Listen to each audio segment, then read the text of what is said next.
Torej, pozdravljeni. Jaz bi se najprej lepo zahvalil kolegu Marku Zajcu za zelo prijazno in izčrpno predstavitev.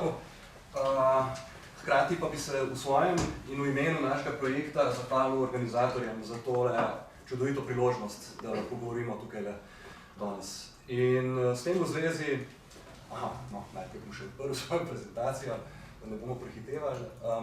S tem v zvezi bi rad še... Hvala. Skratka, s tem v zvezi naj povem tudi, da sem zelo vesel, da bom v svojem trenutnem delu lahko spregovoril v svojem jeziku. Upam pa hkrati, da mi ne boste zamerali, ker je moja prezentacija v angleščini oziroma nekateri originalni citati tudi v nemščini. Skratka, cenjene kolegice in kolegi, dame in gospodje, spregovoril bom o svojem podprojektu, ki se osredotoča časovno na medvojno obdobje, prostorsko v prvi vrsti na češke dežele, tematsko pa na prilagoditev oziroma prisvojitev koncepta neteritorialne avtonomije strani radikalne nacionalistične desnice. Predstavil bom nekako osrednja raziskovalna vprašanja, ki jih zasledujem, nekaj delovnih hipotez, kot pa tudi nekatere preliminarne rezultate, do katerih sem se do zdaj, do te točke, še vedno dokaj zgodne sicer, ampak uspel dokopati. Pri tem naj poudarim, da bo, tako kot tudi moj projekt sam, predstavitev vključevala dve dimenzije.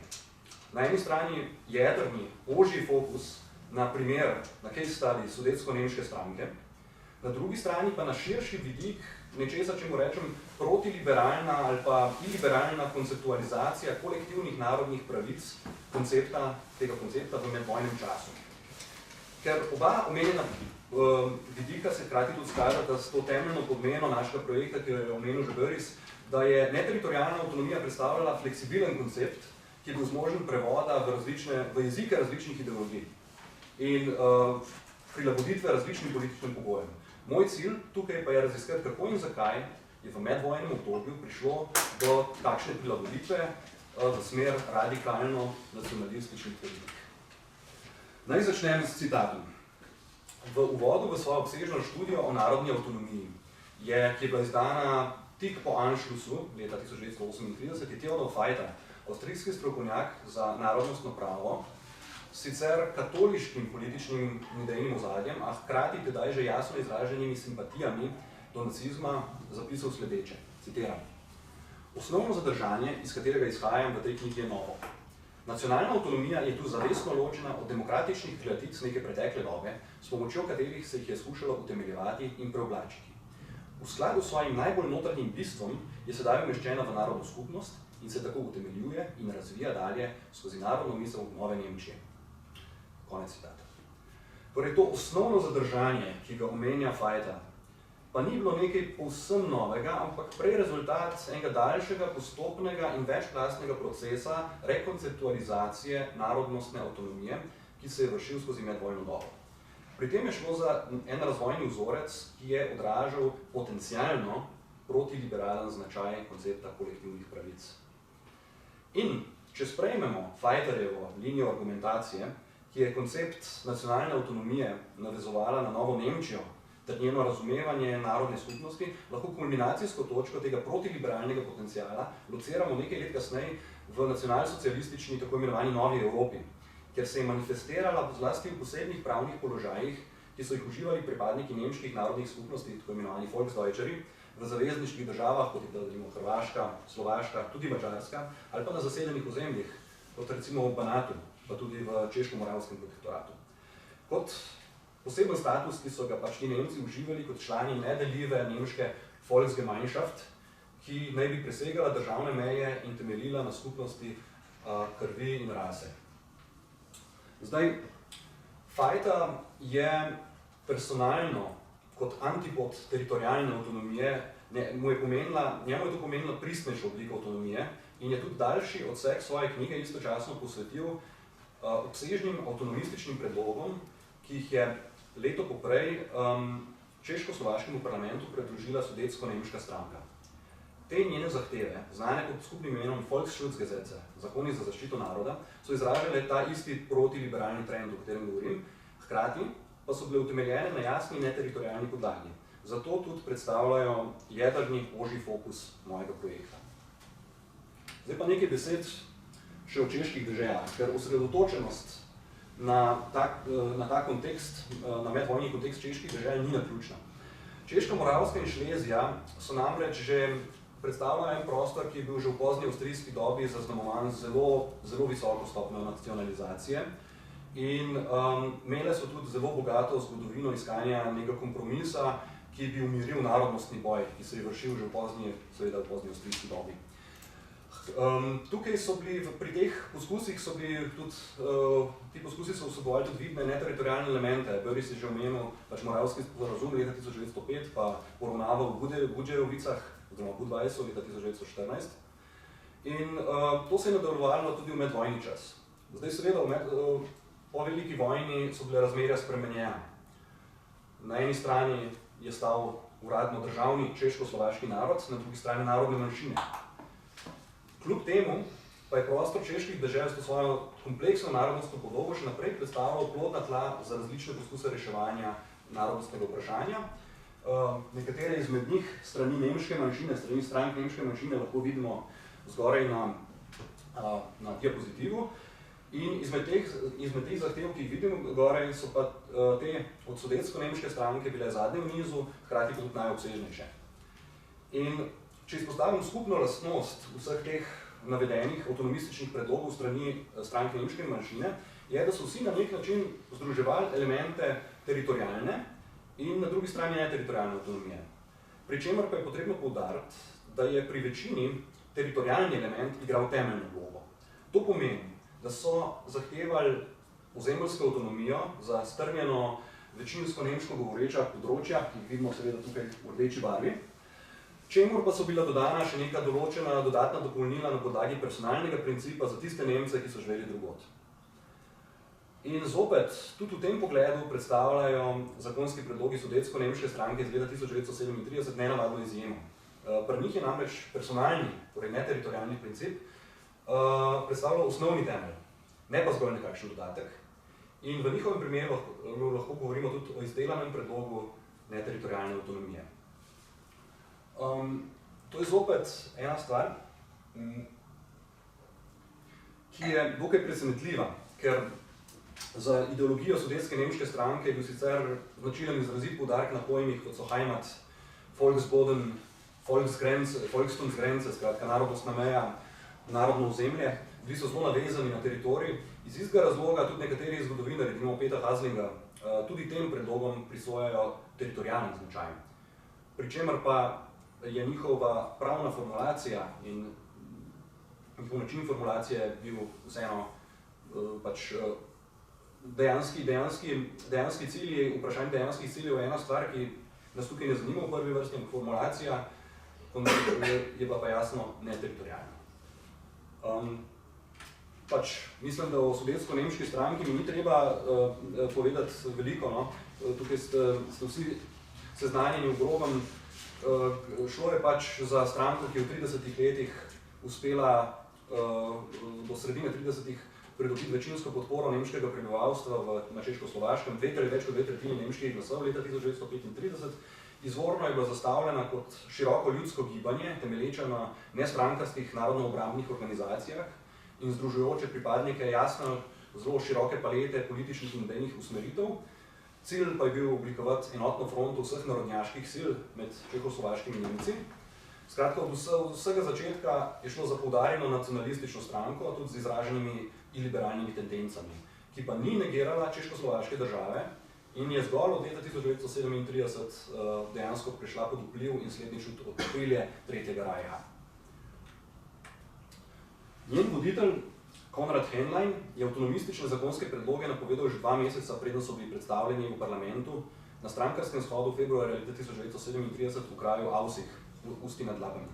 Ko je govoril o narodni samoupravi, Völkische Selbstverwaltung, temelječi na, citiram, povezavi vseh pripadnikov naroda na podlagi osebne narodne pripadnosti, ki bi bila izvršena na podlagi uradnega priznanja te narodne celote kot, citiram, javnopravne korporacije z enotnim zastopstvom. Pri tem je Henlein tudi poudaril potrebo po oblikovanju narodnostnega katastra kot nepogrešljivega pogoja za pravično organizacijo samouprave. In aprila istega leta so bile potem te avtonomistične zahteve sudetsko-nemške stranke predložene češko-slovaškemu parlamentu v obliki 6 zakonskih predlogov. Prvi in najpomembnejši izmed njih je bil zakon o zaščiti narodnostnih pravic skozi oblikovanje javnopravnih zvez, ali kratko Volksschutzgesetz, ki ga je predložil Ernst Kunt. V skladu z njim bi vsaka izmed narodnih skupin Čehoslovaške oblikovala narodno zvezo, ki bi imela položaj pravne osebe. V začetku bi te narodne zveze bile formirane strani poslancev vsake narodnosti. Ti bi oblikovali njeno zastopstvo, oziroma odbor, Vorstand, in tudi izvolili govorca, Sprecherja, in njegovega namestnika, ki pa ne bi smela prihajati iz vrst parlamentarcev, ampak iz zunaj parlamentarnih vrst, kar se je zelo lepo skladalo s politiko sudetsko-nemške stranke, ker je njen vodja, Konrad Henlein, tudi ni bil parlamentarec. Sprecherju, govorcu in njegovemu namestniku bi potem bil poverjen mandat, da zastopata celotno narodno skupnost in njene interese napram državnim organom in drugim narodnim zvezam. Hkrati so bile kompetence oblastila govorca niso bile jasno zamejene, prisotna je bila tudi popolna odsotnost kontrolnih mehanizmov in kakršnekoli odgovornosti napram članstvu, kar je jasno kazalo na željo po nekem Führer principu. Ampak dalje, kaj bi k tem predvidenim narodnim zvezam. Skratka, ko bi bile formirane, bi te narodne zveze potem pravno združevale vse državljane določene narodnosti. In po drugem zakonskem predlogu, to je zakonu o narodni pripadnosti državljanov in nacionalnem katastru, bi potem vsi odrasli državljani imeli pravico in dolžnost izpovedati svojo narodnost in biti vpisani v odgovarjajoč kataster. Ta odločitev pa bi bila enkratna in nepreklicna. Hkrati tudi ni bila povsem svobodna. Jasno je bilo namreč poudarjeno, da mora biti resnicoljubna, kar je v tem primeru pomenilo v skladu z jezikom, ki se je govoril v družini. Končna odločitev o tem, kateri jezik se govori v družini in kakšna odločitev je resnicoljubna, pa bi lahko popadla tudi na posebna katastrska sodišča. Ampak najpomembnejše pri tem, te določbe, ki sem jih omenil, se delno v velikem delu ne razlikujejo že od določb o formiranju katastra pri Moravskem sporazumu. Ampak ena temeljna razlika je, da bi ti narodnostni katastri in z njim tudi članstvo v narodnih zvezah bili po svojem formiranju fiksirani in zapečateni.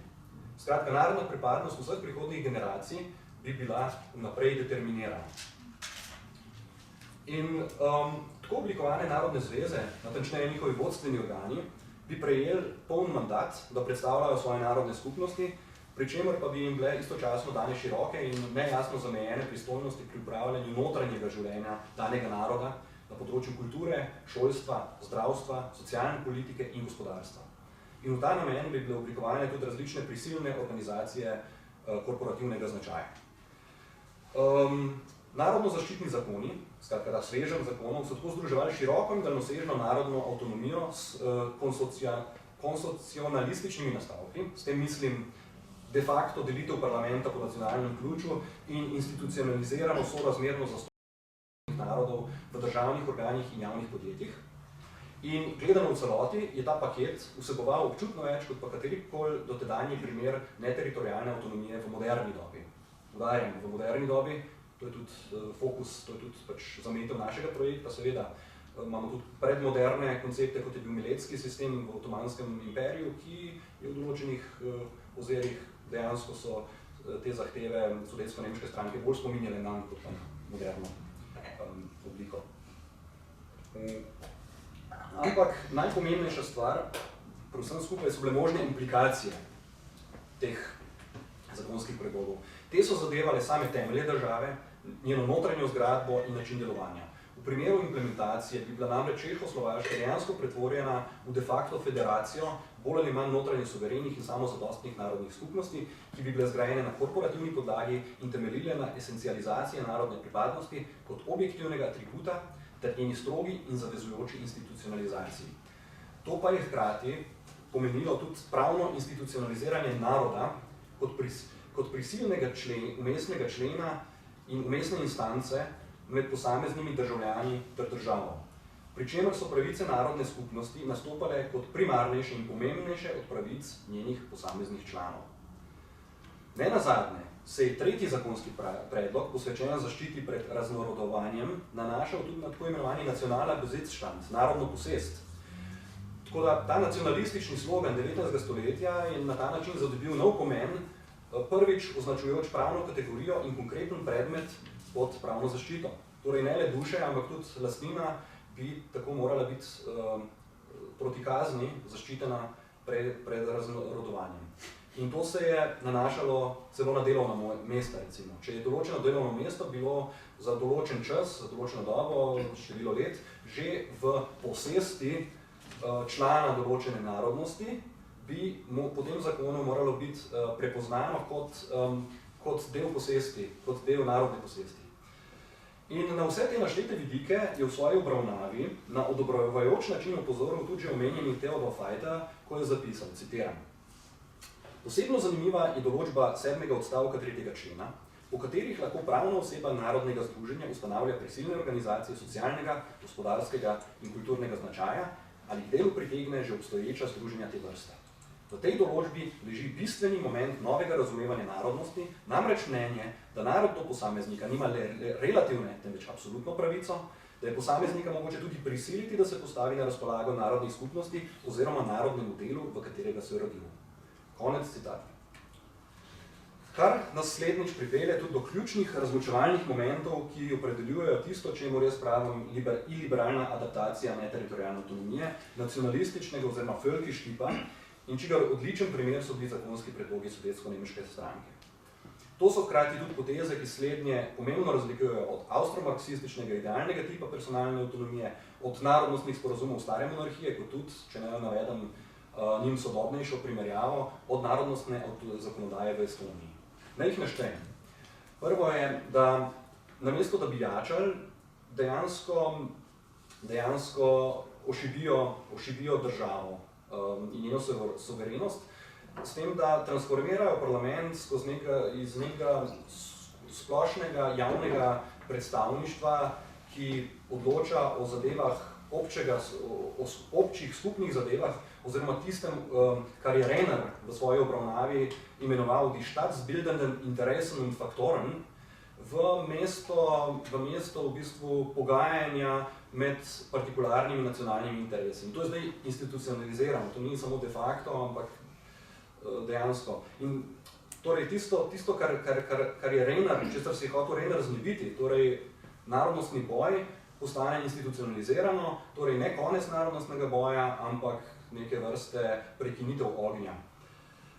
Druga točka, o kateri sem že spregovoril, je pač, da je narodnostna pripadnost in vključitev v narodno skupnost v osnovi nesvobodnega značaja. In pa najpomembneje, v nasprotju s prejšnjimi oblikami neteritorialne avtonomije, tukaj sfera narodne samouprave ne obsega zgolj zadev kulture in prosvete, ampak vključuje široko paleto drugih vidikov življenja, ki so zdaj ravno tako razumljeni kot bistveno narodni. Že omenjeni nacionalni Besitzstand predstavlja zelo jasen primer. Iste točke so tvorile tudi jedro kritike sudetsko-nemških predlogov, denimo tiste strani češko-slovaške vlade in čeških pravnih strokovnjakov, na drugi strani pa tudi recimo Pavla Šimana, slovitega aktivista nemške manjšine iz Latvije in akterja v Evropskem kongresu manjšin, ki je zapisal, da so ti predlogi v svojem bistvu pomenili zoperstavljanje, institucionalizirano zoperstavljanje enega nacionalizma proti drugemu. Na kratko še o raziskovalnih vprašanjih. Osrednje vprašanje, kar se tiče tega neteritorialnega značaja, zahtev sudetsko-nemške stranke zadeva izvor in pa pot. Zanima nas, odkot je neteritorialni element prišel in kako se je znašel na tem dokaj nepričakovanem mestu.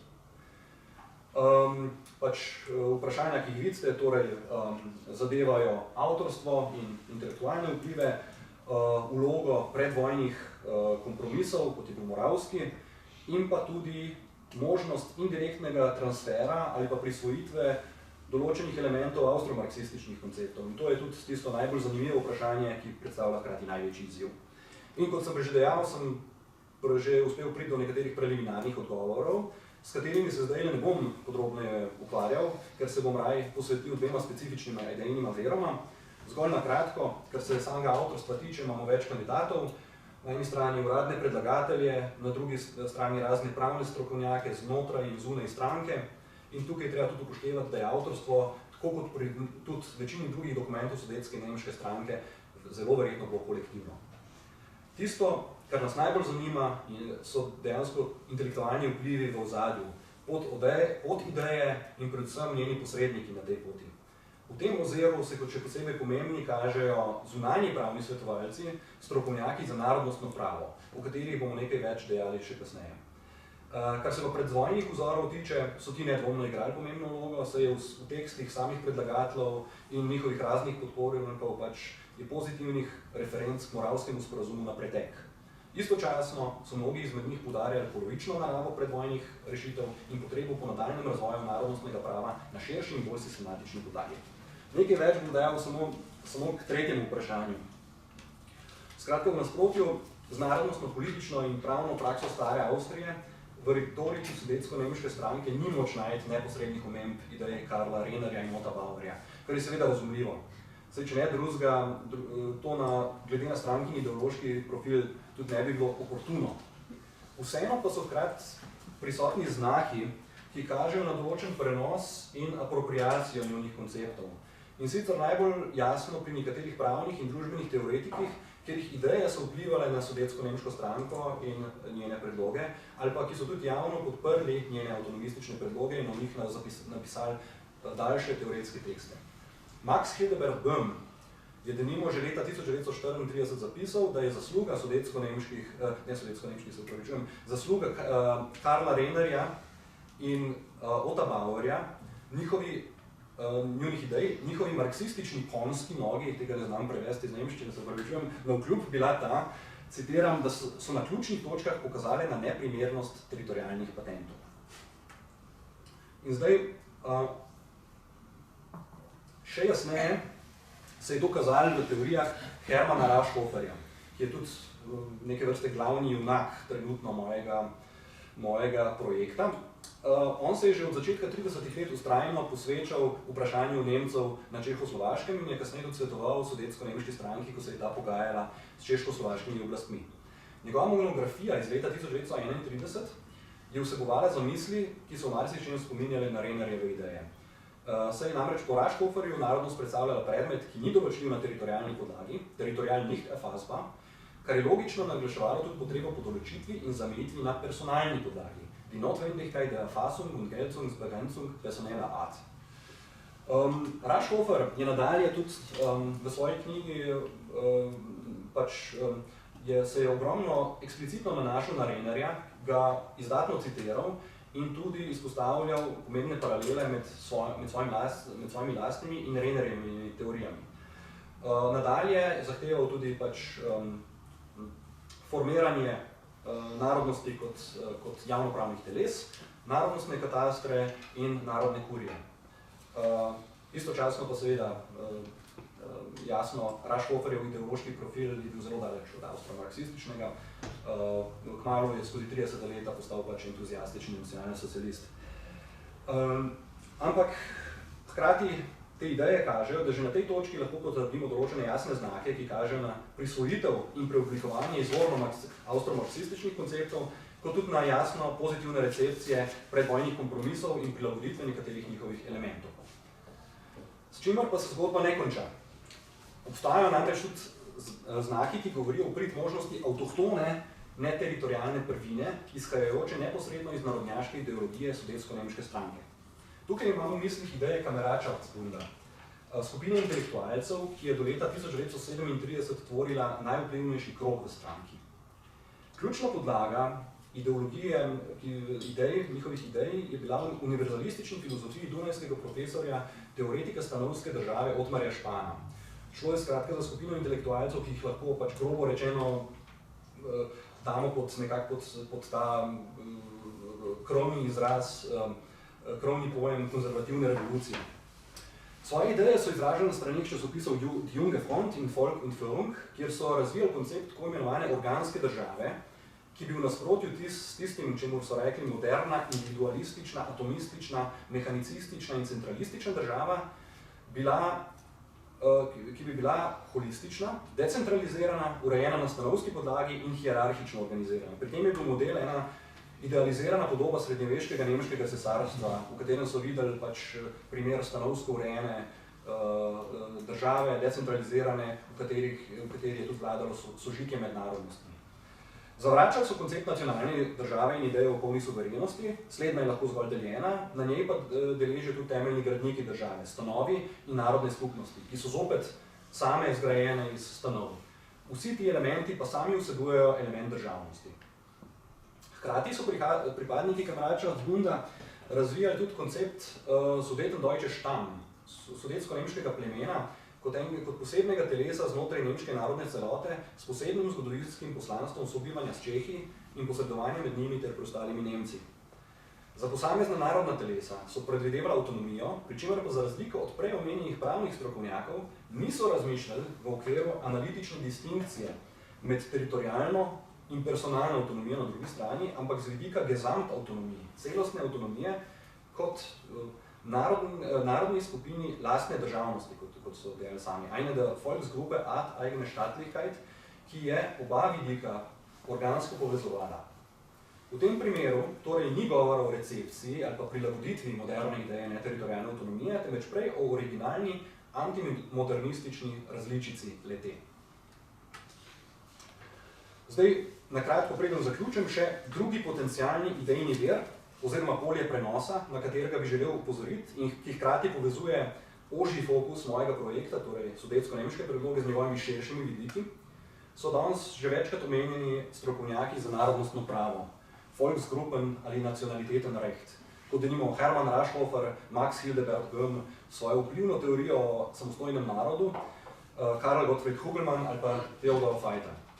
Moja hipoteza je namreč, da so omenjeni možje, govorimo lahko o omrežju pravnih in drugih teoretikov narodnosti, ki jih je družil boj proti Versajskemu redu in sistemu manjšinske zaščite na podlagi individualnih pravic, da so ti možje igrali ključno vlogo pri razvoju iliberalne koncepcije kolektivnih pravic. Omenjen boj proti Versajskemu redu sicer ni nujno in vedno izhajal iz protiliberalnih pozicij. Toda, omenjeni pravni eksperti so ga vodili na način, da so razvijali alternativne pravne okvire za etnične kolektivitete, ki so jih hkrati ostro navezovali na kritiko tako imenovane zahodne formalne demokracije in parlamentarizma. Pri tem je najpomembnejše, da je koncept suverenosti ljudstva, in to najbolj izrazito pri Raschhoferju, bil prenešen iz celote državljanov oziroma demosa na individualne etnične skupine oziroma narodnosti znotraj države, potencialno pa seveda tudi onkraj njihovih meja, kot temeljne nosilce suverenosti. Torej, tudi oni so ločevali narod od države, tako kot že avstromarksisti, ampak na zelo drugačen način. Ne preko depolitizacije naroda, ampak s tem, da so narod koncipirali kot temeljno, osnovno politično entiteto. In šlo je za prenos suverenosti, ki se je tudi jasno skladal z logiko in vsebino sudetsko-nemških zakonskih predlogov iz leta 1937.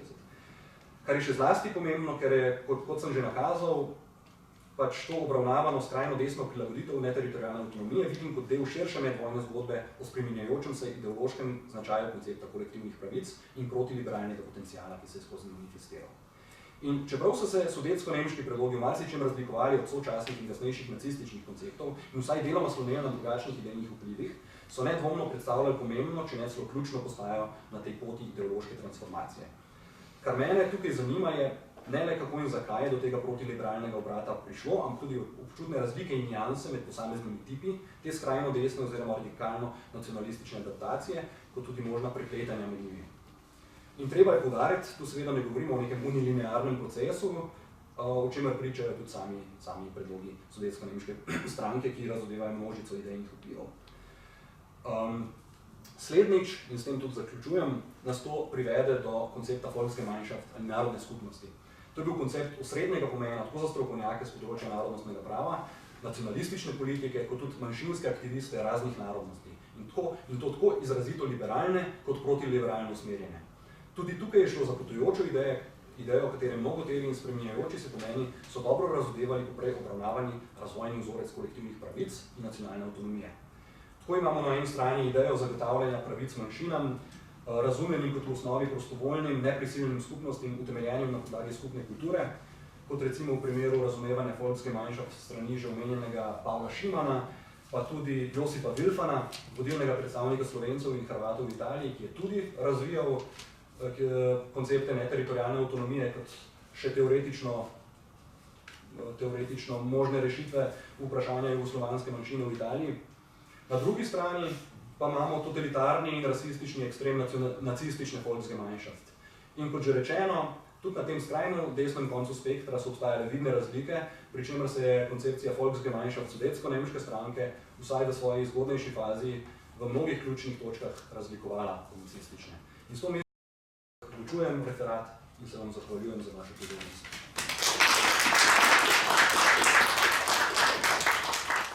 Mislim, da je sedaj prišel čas za vprašanja. Vprašanja, ki jih bo nedvomno ogromno in bodo zanimiva, lahko postavljate enemu gostu v angliščini, tudi v nemščini.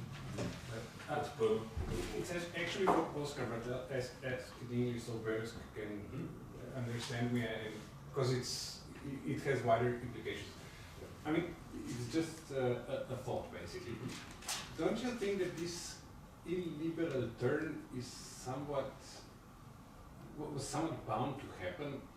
Because even if you look at the Moravian Compromise, I mean, basically you have the right to choose, but increasingly this right is limited. There are courts get involved in the final instance, so and they're determining your nationality based on some supposedly objective criteria. So what I mean by liberal, the thing that interests me is it possible not to go into this direction where individual rights, where individual choice basically is limited, not necessarily severely limited, but doesn't it always have to be? Thank you, Roch. I think it's better that we have the discussion in English. So you can do it in Slovene. I might grasp. No, but it's the better. main ideas. If it's something special, the question for both is better in English. Yeah, I also think so.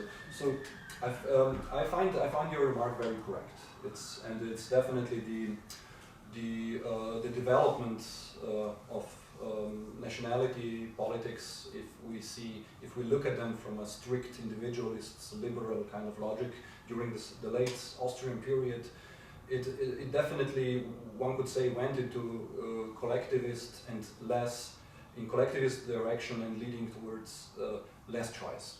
But here I must say that by using the term illiberal, I'm not talking about liberalism in strict sense. By using this term, because I mean, Renner and Bauer, they were also not liberals. They were Marxists, and large part of the theoreticians of non-territorial autonomy were not liberals, of course. But nevertheless, even the Austro-Marxist concepts were designed to be implemented within the framework of a liberal state, which late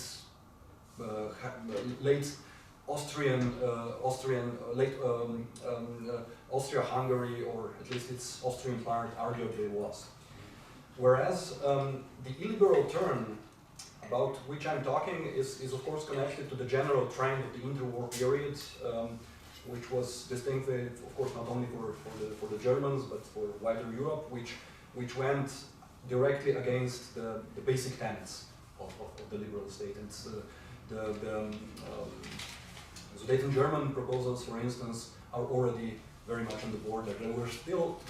They were still ostensibly designed to be implemented in Czechoslovakia, but their content was already beyond what would be in line with its constitution, and as said, the culmination point can be seen then in the Nazi conceptions. Can I add a sentence to this? I totally agree with what you said, but I think what you should also take into account is the difference whether it was implemented or whether it was a theory. So as a theory, of course, we have this liberal trend. But in Estonia, it stays individual. And it's not because Estonia in the 30s also turned towards the right. So it's not because Estonia, also it was a liberal democracy. It was not that Estonia was so liberal and this is why it stayed liberal. But it was because the Estonian state didn't want it to be too collective for the minorities, because this would empower the minorities too much in this illiberal way. So I think if this Volksschutzgesetze would have been a real option in the Czechoslovak state, they might have been tamed as well and liberalized again. So I think it makes a difference whether it's an implemented autonomy praxis in a more or less liberal state democracy, or whether it's fantasies. Question?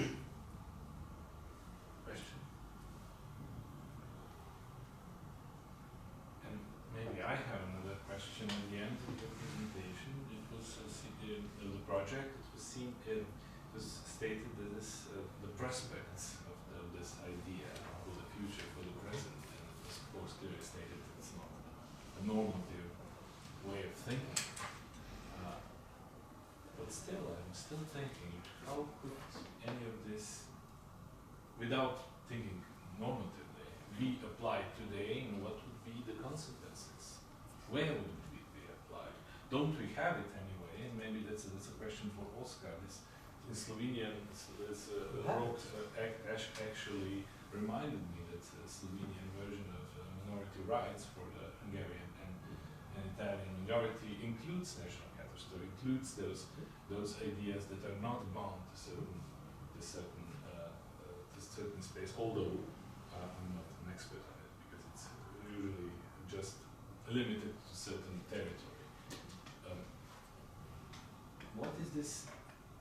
It's not an easy topic, and it's not an easy to say. Okay, we have it's a possibility, bad or good, for the policy implementation, or at least theory. But what could be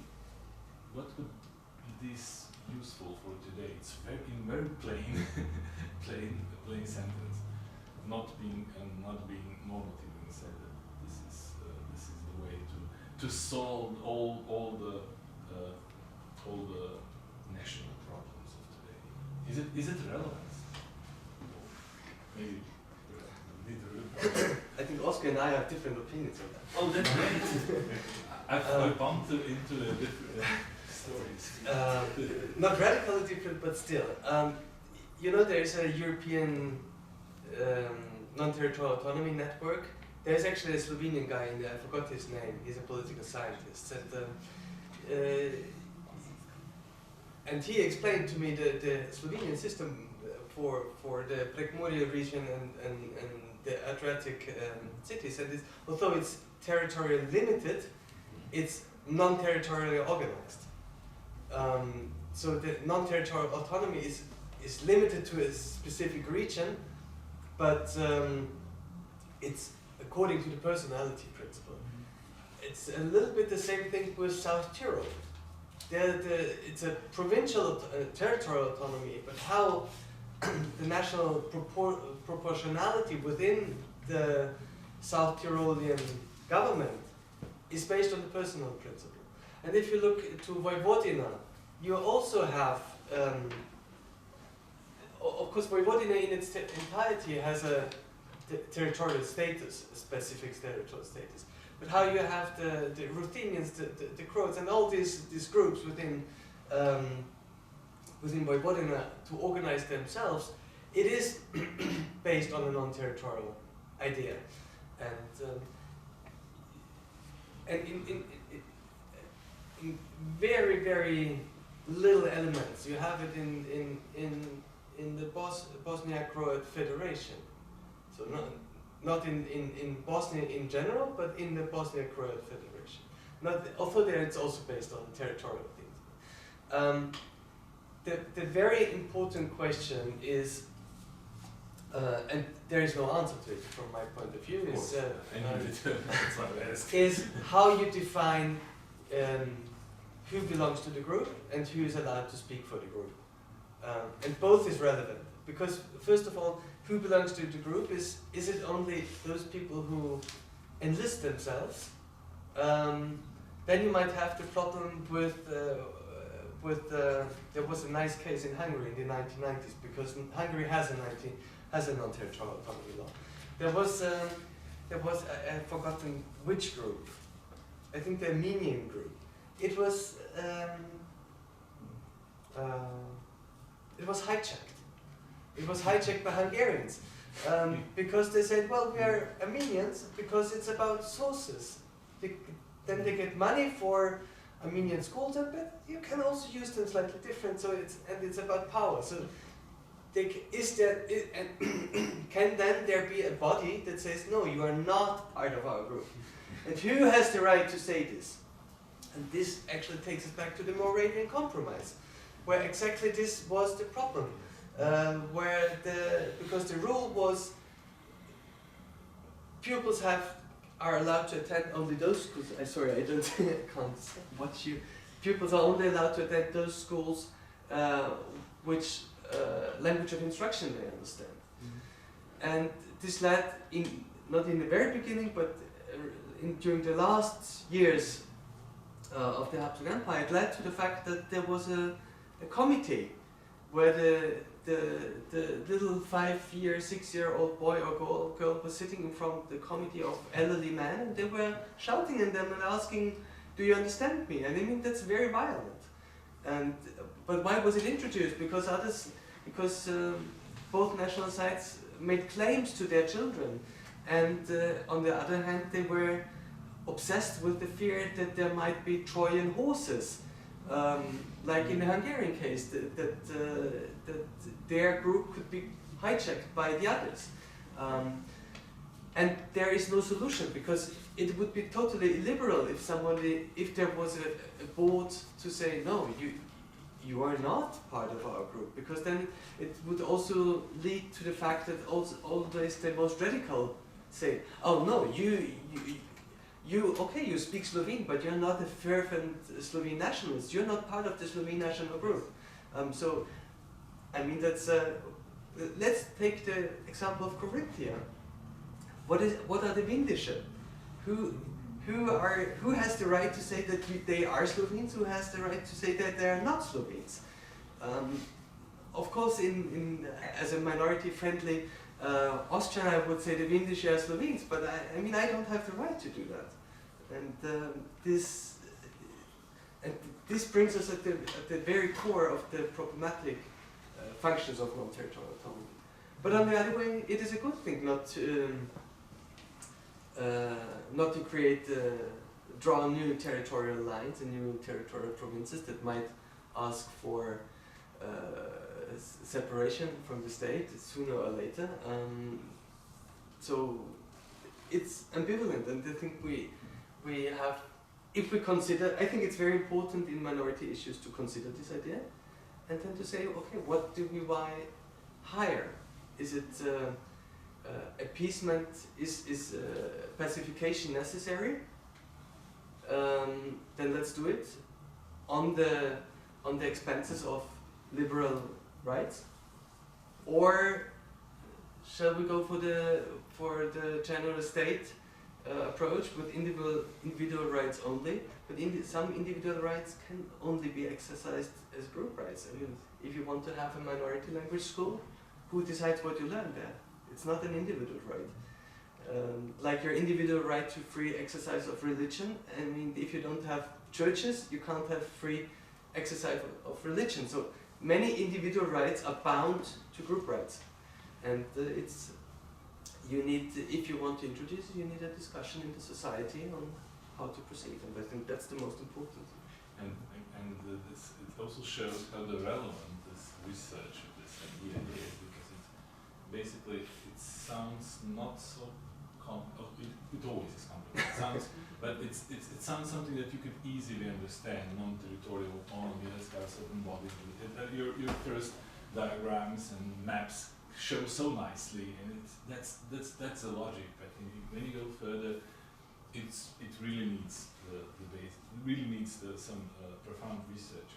And Oscar, what are you to say about it, and like specify if you have any difference? Well, I would just say that by saying that our project is not normative, we want to say that we do not wish to promote non-territorial autonomy or speak against it.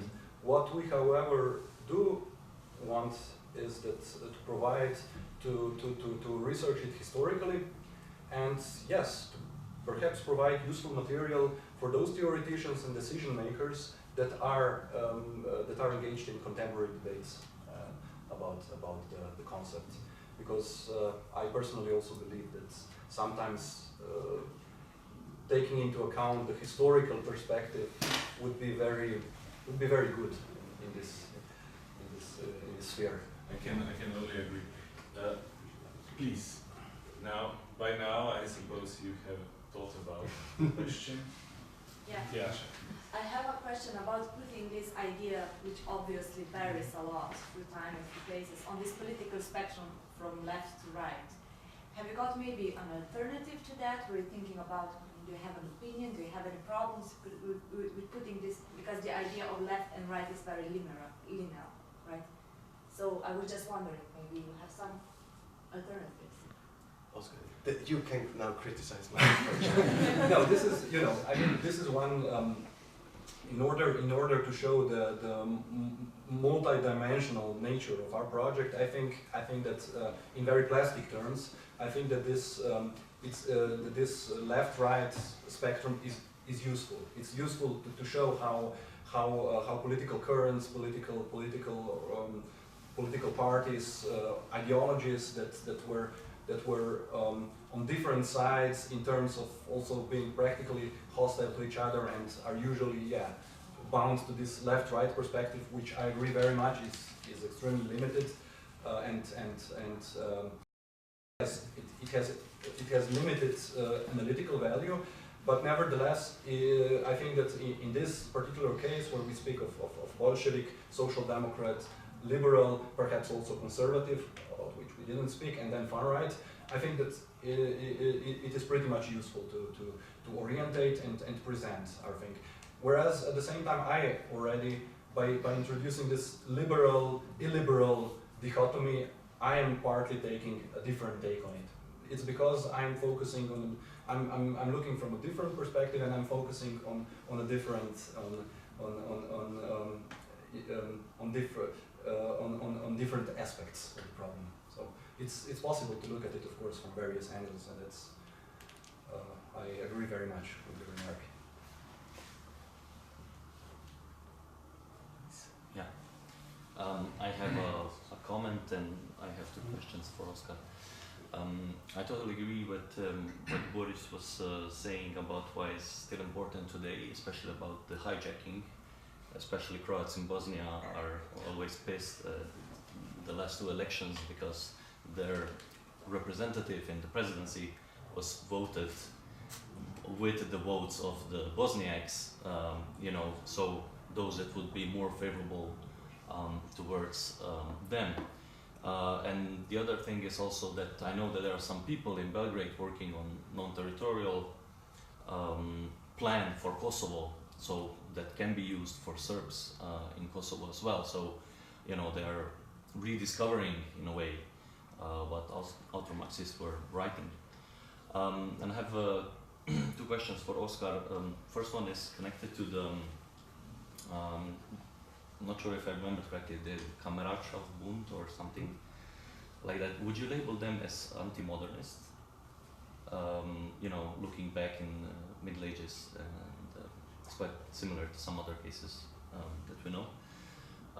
And the second question would be, you mentioned lawyers or legal scholars that play a very important role, and this is connected also to my topic on the national liberalism under socialism, where lawyers had big debates on Yugoslavism, but they were hidden from public. They were inside of an lawyers association. So I was wondering if some such similar association existed in Czechoslovakia, or if you know, if they also had the debates, maybe not only between Germans, but if there was a clash of ideas, maybe. Tomasz, you have any No, remarks? Okay. it was a comment. So, thank you, Tomasz. First of all, yes, certainly. I mean, it's a very very general term, but anti-modernism also a problematic one. But yes, I do believe that Kameravčatsbund, they definitely can be put under this term. They were big critics of what we may call as modernity, and they were ultra conservative, very much backward looking into also partly mythical past. And the second question, the legal scholars. Well, here it was slightly different in this case. This was quite a public thing. I mean, this not that it would be something that could be read on the pages of the yellow press or discussed in wide circles, but nevertheless, these people did want to popularize their ideas, at least among the educated public, and especially within politics. And most importantly, on the level of international minority movement. So European Nationalities Congress and its main mouthpiece, Nation und Stadt, that was also the main mouthpiece of where the mentioned legal scholars, especially Raschhofer, often wrote. And at the same time, the Sudeten German activists were writing there, including some of the lawyers, some of them being lawyers, and at the same time the proposers of the actual bills. So Ernst Kunt, for example, who wasn't a big theoretician, but nevertheless was engaging in questions of what he called Volkstumsrecht, and he was writing there. And within Czechoslovakia, again, at least when this thing became public, when these legal proposals were put forward, afterwards there was a huge polemic, and from the Czechoslovak side there was Emil Sobota, who was like the official Czechoslovak nationality lawyer, and he highly criticized it and engaged in fierce debates with the other side. And at the same time, also earlier you had many publications that were disseminated broadly, talking about questions of especially German autonomy from the one side, and on the other side about nationality law and the language question in Czechoslovakia from the Czech side. And lastly, there was also the Sudetendeutsche Juristenverein. Excuse me if I maybe I said it wrongly, but something along these terms. And they organized events where they again invited their colleagues from outside Czechoslovakia, so from the German Reich and from other German groups, and from the European Nationalities Congress, and there these things were discussed. So it was quite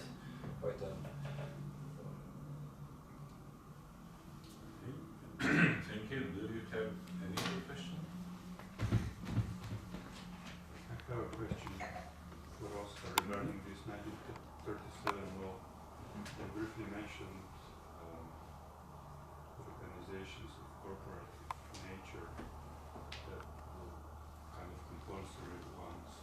Could you elaborate a bit about this? What would be their function? How would they impose well. the right nationality to every individual citizen?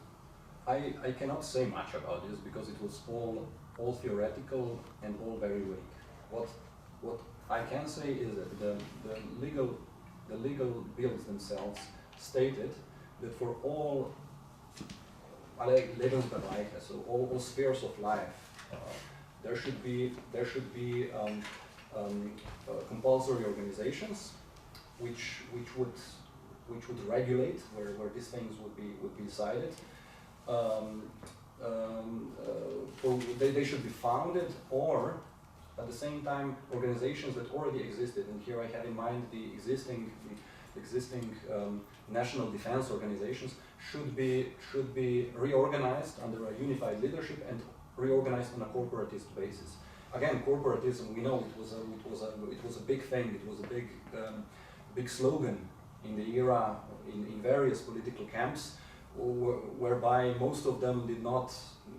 There was little meat in the end, so to say. And however, if we look at Kameradschaftsbund, they belong to those popularizers of ständische idea, of state idea that had some thoughts about it, so to say, at least. But this did not reflect anymore in the legal proposals themselves were dry and very theoretic. So we can just speculate how this would look in practice.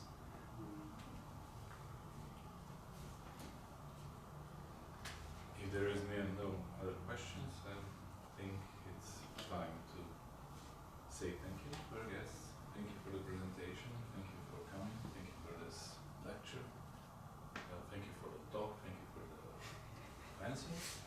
And thank you for being here. And hopefully we will have similar cooperation